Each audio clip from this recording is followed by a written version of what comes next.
Hi friends, ఈరోజు మనము కొరమీను చేప ఎలా కర్రీ చేయాలనేది చూపిస్తానండి. ఇవి బయట చేపించుకున్నాయండి, కేజీ చేప అండి ఇది. అయితే నేను ఇంట్లోని కూడా మళ్ళీ క్లీన్ చేసుకుంటాను, ఉప్పు నిమ్మకాయ వేసి. నీసు వాసన లేకుండా ఉండిద్దండి. కర్రీ చేసుకున్న నీసు వాసన రాకుండా ఉంటుంది. మనం కొంచెం ఒక నిమ్మకాయ అంత చింతపండు తీసుకొని కడుక్కొని నానబెట్టుకోవాలండి. తర్వాత కొబ్బరి, చిన్నులపాయలు, అల్లం తీసుకోవాలండి. తీసుకున్న తర్వాత ఉల్లిపాయలు కూడా చిన్న చిన్న పీసెస్ కట్ చేసుకొని పక్కన పెట్టుకోవాలి, క్యూబ్స్ లాగా. పచ్చిమిర్చి చీలికల్లాగా చేసుకోవాలండి. కరివేపాకు కడుక్కొని పక్కన పెట్టుకోవాలి. చింతపండు కూడా పులుసు తీసుకొని పక్కన పెట్టుకోవాలండి. ఇప్పుడు కర్రీ ఎలాగా కలిపి పెట్టుకోవాలనేది చూపిస్తాను. ఫస్ట్ కొంచెం ఉప్పు వేసానండి, కళ్ళు ఉప్పు. తర్వాత కొంచెం ఆయిల్ కూడా వేసాను. ఆయిల్ మీకు సరిపడినంత వేసుకోండి. నేనైతే కొంచెం ఎక్కువే వేస్తానండి. ఇది శనగ నూనె అండి.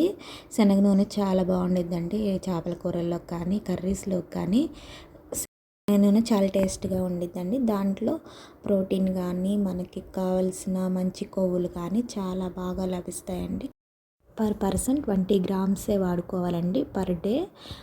కానీ ఇలా నీస్ కర్రీస్లో కొంచెం ఎక్కువే వేస్తానండి. కారం వేసి బాగా కలుపుకోవాలండి. కలుపుకున్న తర్వాత చక్కగా మనకి నూనె అనేది ముక్కల పైకి రావాలండి. అప్పుడు చేపల కూర చాలా టేస్ట్గా అనిపించిద్దండి. తర్వాత ఇందాక మనం చింతపండు నానబెట్టుకున్నాం కండి, బాగా నానిన తర్వాత దాన్ని అంతటిని చింతపండుని పులుసుని సపరేట్ చేసుకున్న తర్వాత కర్రీని కలిపెట్టుకునేటప్పుడే మనం చింతపులుసు వేసుకోవాలండి. వేసుకున్న తర్వాత ముక్క బాగా మునగాలి. ఛానల్ని సబ్స్క్రైబ్ చేసుకోకపోతే సబ్స్క్రైబ్ చేసుకోండి. నచ్చితే లైక్ చేయండి, ప్లీజ్ షేర్ చేయండి. అలాగే స్టవ్ ఆన్ చేసి స్టవ్ మీద కొంచెం సేపు ఉడకనివ్వాలండి. తర్వాత మనము మసాలా ప్రిపేర్ చేసుకుందామండి.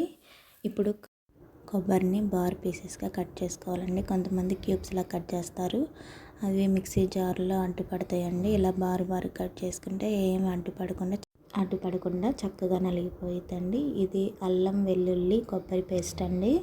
3 కలిపి నేను పేస్ట్ చేశాను. ఒక 3-4 స్పూన్స్ వేసుకుంటున్నానండి. వేసుకున్న తర్వాత కొంచెం గరం మసాలా పౌడర్ కూడా వేసుకుంటానండి. ఇది గరం మసాలా పౌడర్ ఎలా తయారు చేయాలనేది నెక్స్ట్ వీడియోలో చూపిస్తానండి.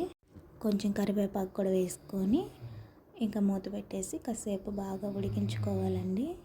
ఇంకా కొంచెం సేపు మసాలా అంతా బాగా ఉడికి కర్రీ బాగా ఉడికి మొత్తం కంప్లీట్ అయినప్పుడు ఆయిల్ మొత్తం పైకి వచ్చిద్దండి. అదే మనకి గుర్తు, కర్రీ మొత్తం బాగా ఉడికినట్టు అర్థం అండి. ఇప్పుడు చూడండి, చక్కగా ఆయిల్ మొత్తం పైకి వచ్చేసేసింది. మనకి కమ్మని కొరమీను చేప కర్రీ రెడీ అయిపోయిందండి. Thank you for watching. Please subscribe.